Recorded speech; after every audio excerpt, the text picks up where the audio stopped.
প্রিয় শিক্ষার্থীরা, আশা করি তোমরা সবাই ভালো আছো। আজকে আমরা ভূগোল প্রথম পত্রের উপরে আরেকটি অনলাইন ক্লাস করব। তোমরা আশা করি গত ক্লাসটি তোমরা দেখেছো। গত ক্লাসটি আমাদের ছিল নিরক্ষীয় জলবায়ু অঞ্চল। আজকে আমরা ভূগোল প্রথম পত্রের ষষ্ঠ অধ্যায় জলবায়ু অঞ্চল ও জলবায়ু পরিবর্তন, এই অধ্যায়ের ভূমধ্যসাগরীয় জলবায়ু অঞ্চল সম্পর্কে জানার চেষ্টা করব।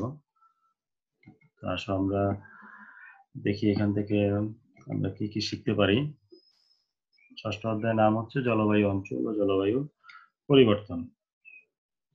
এই অধ্যায়ের মধ্যে অত্যন্ত গুরুত্বপূর্ণ একটি বিষয় হচ্ছে ভূমধ্যসাগরীয় জলবায়ু অঞ্চল। তো আজকে আমরা এই ক্লাসে দেখার চেষ্টা করব ভূমধ্যসাগরীয় জলবায়ু অঞ্চলের অবস্থান এবং এই জলবায়ুর বৈশিষ্ট্য সমূহ। আমরা জানি যে পৃথিবীতে যে গুরুত্বপূর্ণ যে কয়টি জলবায়ু এবং জলবায়ু অঞ্চল রয়েছে তার মধ্যে ভূমধ্যসাগরীয় জলবায়ু অত্যন্ত গুরুত্বপূর্ণ। এছাড়াও নিরক্ষীয় জলবায়ু, ক্রান্তীয় মৌসুমী জলবায়ু, এগুলো বিভিন্ন ধরনের জলবায়ুর অন্তর্গত। আজকে আমরা জানার চেষ্টা করব ভূমধ্যসাগরীয় জলবায়ু অঞ্চলের অবস্থান কোথায় এবং এই জলবায়ু অঞ্চলের বৈশিষ্ট্যগুলো কি কি। প্রথমে আমরা জেনে নেই ভূমধ্যসাগরীয় জলবায়ু কাকে বলে। তোমরা নিশ্চয়ই নামটা শুনে বুঝতে পারছো, ভূমধ্যসাগর হচ্ছে ইউরোপ এবং আফ্রিকার মধ্যবর্তী একটি সাগর বা জলাশয়। তো এই জলবায়ুর সংজ্ঞা যদি আমাদেরকে জানতে হয় তাহলে আমাদেরকে দেখতে হবে ভূমধ্যসাগরের তীরবর্তী এবং অন্যান্য মহাদেশের 30 থেকে 45 ডিগ্রি উত্তর ও দক্ষিণ অক্ষাংশের মধ্যে অবস্থিত দেশসমূহ যে বিশেষ ধরনের জলবায়ু পরিলক্ষিত হয় ভূমধ্যসাগরের নামানুসারে তাকে ভূমধ্যসাগরীয় জলবায়ু বলা হয়। তোমাদের নিশ্চয়ই মনে আছে যে আমরা এর আগের ক্লাসে দেখেছিলাম নিরক্ষীয় জলবায়ুর বিস্তৃতি হচ্ছে নিরক্ষরেখার উভয় পাশে, অর্থাৎ নিরক্ষরেখার উত্তরে এবং দক্ষিণে 5 থেকে 10 ডিগ্রি অক্ষাংশের মধ্যবর্তী অঞ্চলে যে বিশেষ জলবায়ু পরিলক্ষিত হয় তাকে বলা হয় নিরক্ষীয় জলবায়ু।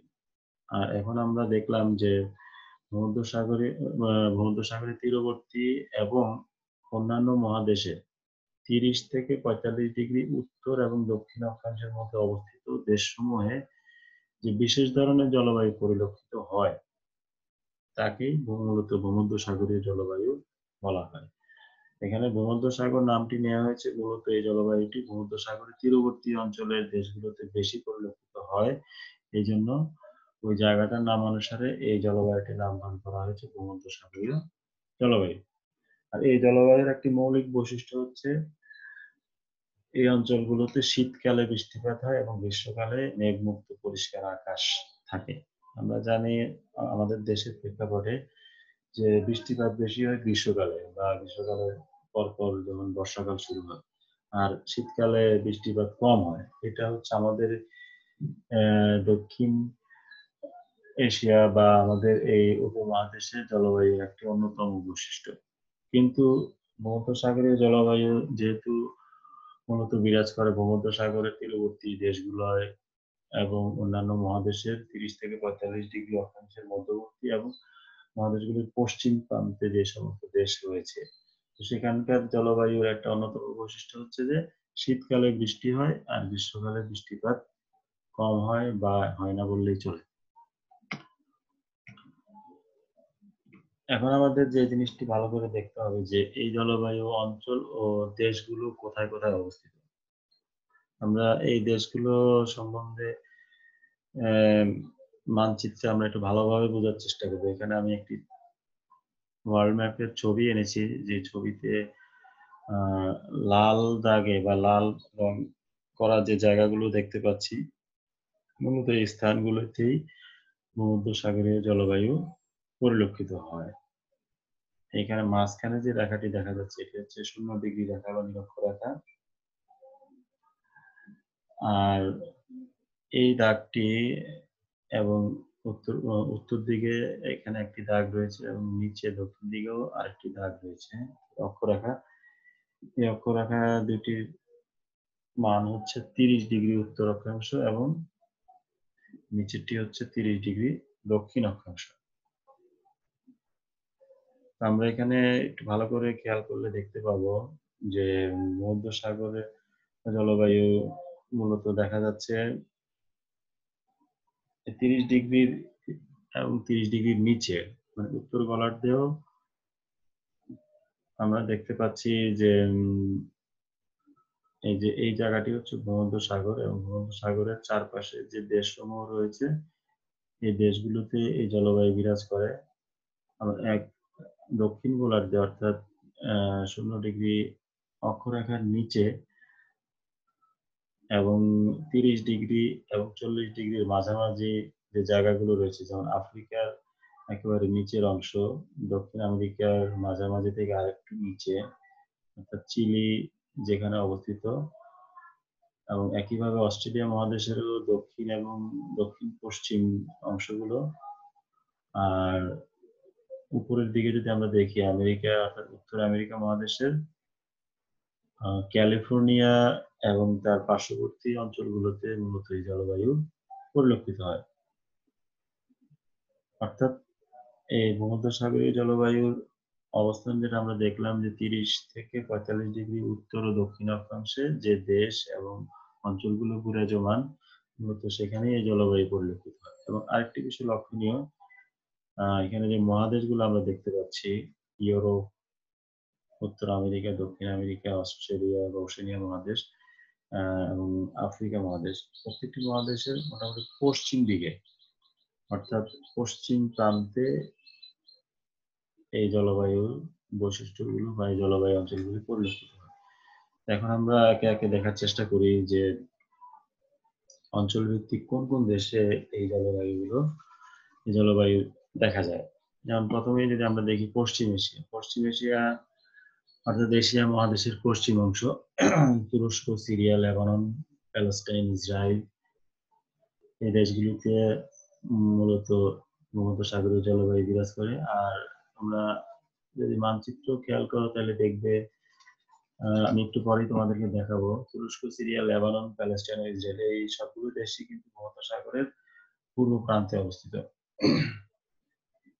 আবার ইউরোপের দক্ষিণাংশে অর্থাৎ দক্ষিণ ইউরোপের যে দেশগুলো অর্থাৎ পর্তুগাল, স্পেন, দক্ষিণ ফ্রান্স, ইতালি, গ্রিস, আলবেনিয়া, পশ্চিম ও দক্ষিণ যুগোস্লাভিয়া ও তুরস্কের ইউরোপীয় অংশ,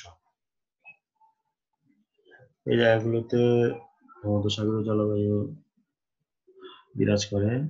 আবার ভূমধ্যসাগরের কিছু দ্বীপ রয়েছে যেমন সাইপ্রাস, মাল্টা, সার্দিনা, অর্থাৎ ভূমধ্যসাগরের মধ্যে যে দ্বীপগুলো রয়েছে সেই দ্বীপগুলোতে জলবায়ু বিরাজ করে।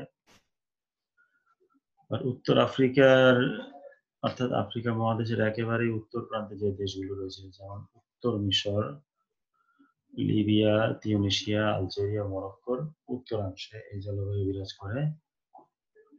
আবার উত্তর আমেরিকার সব জায়গায় না, শুধুমাত্র উত্তর আমেরিকার একেবারে পশ্চিম প্রান্তে ক্যালিফোর্নিয়া যে অঙ্গরাজ্যটি রয়েছে, এটা একটু উত্তর দক্ষিণে বিস্তৃত এই অঙ্গরাজ্যটি। আমরা জানি যে যুক্তরাষ্ট্রে অনেকগুলো স্টেট বা অঙ্গরাজ্য রয়েছে, তার মধ্যে ক্যালিফোর্নিয়া অন্যতম একটি অঙ্গরাজ্য যেটি যুক্তরাষ্ট্রের একেবারে পশ্চিম প্রান্তে অর্থাৎ প্রশান্ত মহাসাগরের উপকূলীয় তীরবর্তী এলাকায় অবস্থিত। তো এই রাজ্যে মূলত ভূমধ্যসাগরীয় জলবায়ুর বৈশিষ্ট্যগুলি বিরাজমান। এরপরে আমরা যদি দেখি দক্ষিণ আমেরিকার কোথায় জলবায়ু পাওয়া যায়, দক্ষিণ আমেরিকা মাঝামাঝি এবং একটু নিচের দিকে লম্বা একটি দেশ রয়েছে চিলি। এই চিলির মধ্যভাগে মূলত প্রশান্ত মহাসাগর তীরবর্তী যে অঞ্চলগুলো রয়েছে সেখানে এই জলবায়ু দেখতে পাওয়া যায় বা এই জলবায়ুর বৈশিষ্ট্যগুলো অত্যন্ত প্রবল।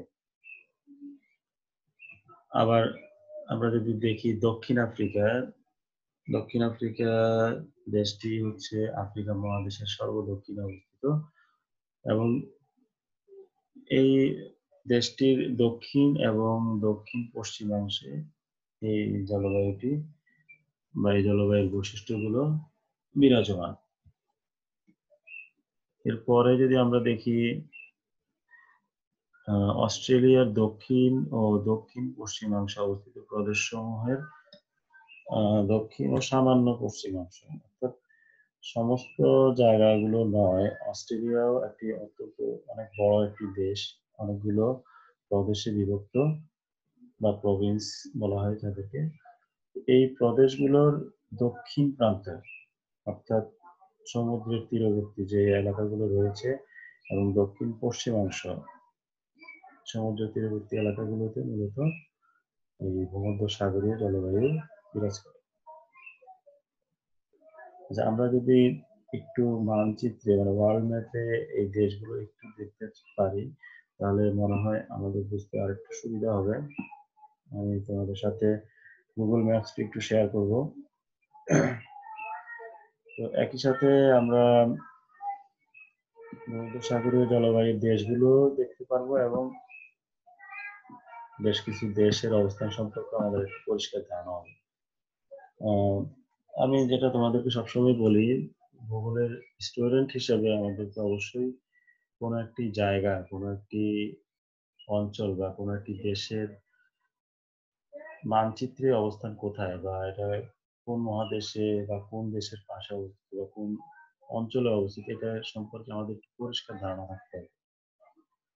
তাহলে আমরা যে কোনো জিনিস বুঝতে আর একটু সুবিধা হবে। যেমন আমি যদি বলি যে পর্তুগাল, তাহলে আমাকে জিনিসটা বুঝতে হবে যে পর্তুগাল কোন মহাদেশে অবস্থিত।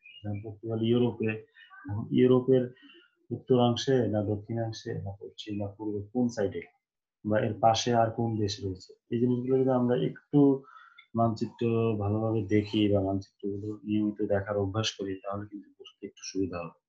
কারণ এগুলো এমন একটা বিষয় যে কোন একটি দেশের নাম কোন একটি জায়গার নাম, এটা কিন্তু আমাদের সবসময় সারা জীবনে আমাদের কাজে লাগবে। সেটা আমাদের আমরা যাই অধ্যয়ন করি বা যাই কিছু আমরা দেখি না কেন। তো সুতরাং যে কোনো একজন মানুষের স্থানিক জ্ঞান বা স্পেশাল নলেজটা অত্যন্ত গুরুত্বপূর্ণ একটা বিষয়। যাই হোক, আমরা একটু সরাসরি ম্যাপে দেখার চেষ্টা করি দেশগুলো কোথায় অবস্থিত। আমরা বলেছিলাম যে পশ্চিম এশিয়ার তুরস্ক, সিরিয়া, লেবানন, প্যালেস্টাইন ও ইসরায়েল। একটু তোমরা খেয়াল করো যে এখানে এশিয়া, এই সম্পূর্ণ জায়গাটি হচ্ছে এশিয়া মহাদেশ। এশিয়া এবং ইউরোপ কিন্তু একসাথে। কিন্তু এশিয়ার এই তুরস্ক যে দেশটি রয়েছে, এই দেশটি কিন্তু একই সাথে একটি পূর্ব অংশ এশিয়া মহাদেশে অবস্থিত, আর তুরস্কের পশ্চিম অংশটি কিন্তু ইউরোপের অন্তর্ভুক্ত। তুরস্কের নিচেই দেখো বেশ কয়েকটি দেশ রয়েছে, সিরিয়া, লেবানন, ইসরায়েল। এখানে ইসরায়েল দেশটিকে মানচিত্রে দেখাচ্ছে, আসলে ইসরায়েলের আরেকটি অংশ হচ্ছে প্যালেস্টাইন বা ফিলিস্তিন। যেহেতু ফিলিস্তিন এখন পর্যন্ত রাষ্ট্র হিসেবে স্বীকৃতি পায়নি, এই জন্য ম্যাপে ফিলিস্তিন নামটা আসে না। কিন্তু ইসরায়েলের অভ্যন্তরেই ফিলিস্তিন নাম আরেকটি দেশ রয়েছে। তো এগুলো হচ্ছে পশ্চিম এশিয়ার এই দেশগুলো এবং এই চারটা দেশই কিন্তু ভূমধ্যসাগরের তীরবর্তী। সুতরাং ভূমধ্যসাগরের কারণে এই দেশের জলবায়ুকে কিন্তু ভূমধ্যসাগরীয় জলবায়ুর অন্তর্ভুক্ত করা হয়েছে। এরপরে আমরা যদি দেখি যে এটা হচ্ছে সম্পূর্ণ ইউরোপ মহাদেশ। তো ইউরোপের যে দক্ষিণ ইউরোপ, অর্থাৎ দক্ষিণ ইউরোপের যে দেশগুলি ভূমধ্যসাগরের তীরবর্তী, এই সম্পূর্ণ নীল জায়গাটি হচ্ছে মেডিটেরানিয়ান সি বা ভূমধ্যসাগর। ভূমধ্যসাগরের তীরবর্তী যে দেশগুলো রয়েছে, বিশেষ করে আমরা যদি পশ্চিম দিক থেকে শুরু করি, পর্তুগাল, স্পেন, সম্পূর্ণ ফ্রান্স না, ফ্রান্সের দক্ষিণাংশ, এদিকে ইটালি, ক্রোয়েশিয়া, এদিকে গ্রিস, এই দেশগুলো এবং তুরস্কের ইউরোপীয় অংশ, এই সবগুলো দেশই কিন্তু ভূমধ্যসাগরীয় জলবায়ুর অন্তর্ভুক্ত। অর্থাৎ এই দেশগুলোর ভূপ্রকৃতি, কৃষি, আবহাওয়া, জলবায়ু এমনকি অর্থনৈতিক কর্মকাণ্ড সবকিছুর উপরেই এই ভূমধ্যসাগরের একটি বিশেষ প্রভাব রয়েছে, যে কারণে এই এলাকার জলবায়ুগুলো একটু অন্যান্য এলাকা থেকে একটু ভিন্ন। এজন্যই একটি আলাদা জলবায়ু শ্রেণী হিসাবে এই অঞ্চলের জলবায়ুকে আখ্যায়িত করা হয়, যেটাকে আমরা বলছি ভূমধ্যসাগরীয় জলবায়ু। আবার দ্বীপ রাষ্ট্র হিসেবে যদি আমরা দেখতে চাই, যে এখানে ভূমধ্যসাগরের মধ্যিখানে বেশ কিছু দ্বীপ রয়েছে, যেমন মাল্টা, তারপরে সাইপ্রাস, ঠিক আছে? এই দ্বীপগুলোতেও কিন্তু স্বাভাবিকভাবেই ভূমধ্যসাগরীয় জলবায়ু বিরাজ করবে। আবার আমরা যদি নিচে তাকাই একটু, আফ্রিকা মহাদেশের, এটা হচ্ছে আফ্রিকা মহাদেশ, আফ্রিকা মহাদেশের উত্তর অংশ অর্থাৎ উত্তর আফ্রিকার যে দেশগুলো ভূমধ্যসাগরের তীরবর্তী, এই দেশগুলোতেও কিন্তু ভূমধ্যসাগরীয় জলবায়ু বিদ্যমান। যেমন আমরা যদি দেখি মরক্কো, তারপরে হচ্ছে আলজেরিয়া, তিউনিসিয়া, লিবিয়া, ইজিপ্ট। ইজিপ্টের উত্তর অংশে এই অর্থাৎ যে অংশটি ভূমধ্যসাগরের তীরবর্তী, সেখানে এই জলবায়ু অঞ্চল বিরাজ করে। এরপরে আমরা যদি দেখি যে যুক্তরাষ্ট্রের ক্যালিফোর্নিয়া অঙ্গরাজ্যটি দেখা যাচ্ছে, ক্যালিফোর্নিয়া, আরেকটু যদি জুম করি, যুক্তরাষ্ট্রে অনেকগুলো স্টেট রয়েছে, যেমন আমরা যেই প্রদেশগুলোর বা যে অঙ্গরাজ্যগুলোর নাম বিশেষ করে, যেমন new York, Washington, Florida, Texas, Georgia, north Carolina, Kentucky, Ohio, Chicago. কিন্তু ক্যালিফোর্নিয়া অঙ্গরাজ্যটি হচ্ছে একেবারেই পশ্চিম প্রান্তে। আমরা যে হলিউডের নাম শুনি, যে ইংরেজি মুভি তৈরি করার জন্য বিখ্যাত, সেই হলিউড কিন্তু ক্যালিফোর্নিয়া অঙ্গরাজ্যের লস অ্যাঞ্জেলসে অবস্থিত। যাই হোক, উত্তর আমেরিকার ক্যালিফোর্নিয়া এবং দক্ষিণ আমেরিকার যে মাঝামাঝি একটি দেশ রয়েছে চিলি, চিলির মধ্যখানে অর্থাৎ মধ্যাংশে এই জলবায়ু অঞ্চলটি বিরাজ করে, অর্থাৎ এই জলবায়ুর প্রভাব রয়েছে। আর এদিকে যদি আমরা লক্ষ্য করি, দক্ষিণ আফ্রিকা রয়েছে, আফ্রিকা মহাদেশের একেবারে দক্ষিণে। এই জায়গাগুলোতেও ভূমধ্যসাগরীয় জলবায়ুর বৈশিষ্ট্য রয়েছে। আর একেবারে এই প্রান্তে যদি আমরা চলে আসি, যে অস্ট্রেলিয়ার নিচের অংশে অর্থাৎ দক্ষিণ এবং দক্ষিণ পশ্চিমাংশে ভূমধ্যসাগরীয় জলবায়ুর বৈশিষ্ট্য বিদ্যমান। যদিও জলবায়ুটির নাম হচ্ছে ভূমধ্যসাগরীয় জলবায়ু, যেহেতু এই জলবায়ুর প্রধান বৈশিষ্ট্য আমরা বলেছিলাম যে শীতকালে বৃষ্টিপাত হয়, গ্রীষ্মকাল শুষ্ক থাকে। সুতরাং এই ধরনের সিচুয়েশন অস্ট্রেলিয়ার এই এলাকাগুলিতেও দেখতে পাওয়া যায়। যাই হোক, আমরা দেখলাম যে কোন কোন এলাকায় ভূমধ্যসাগরীয় জলবায়ু রয়েছে। আমরা আমাদের স্লাইডে চলে যাই।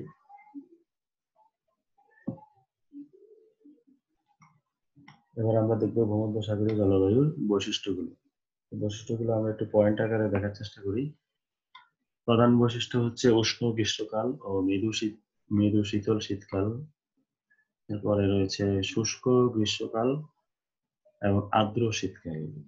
উষ্ণ গ্রীষ্মকাল অর্থাৎ গ্রীষ্মকালে তাপমাত্রা একটু বেশি থাকে, আর তাপমাত্রা বেশি থাকার কারণে একটু শুষ্কও থাকে। আর শীতকালে তাপমাত্রা কম কিন্তু আর্দ্রতা বেশি থাকে, যে কারণে শীতকালে সবচেয়ে বেশি বৃষ্টিপাত হয়।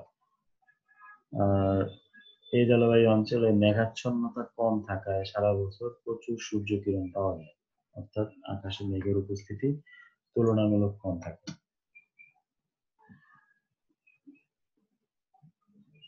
আরেকটি বৈশিষ্ট্য হচ্ছে শীত গ্রীষ্ম ও দিবারাত্রির তাপমাত্রার পার্থক্য ব্যাপক। অর্থাৎ শীতকালে যদি তাপমাত্রা হয় সর্বনিম্ন 5 ডিগ্রি, গ্রীষ্মকালে সেটা হতে পারে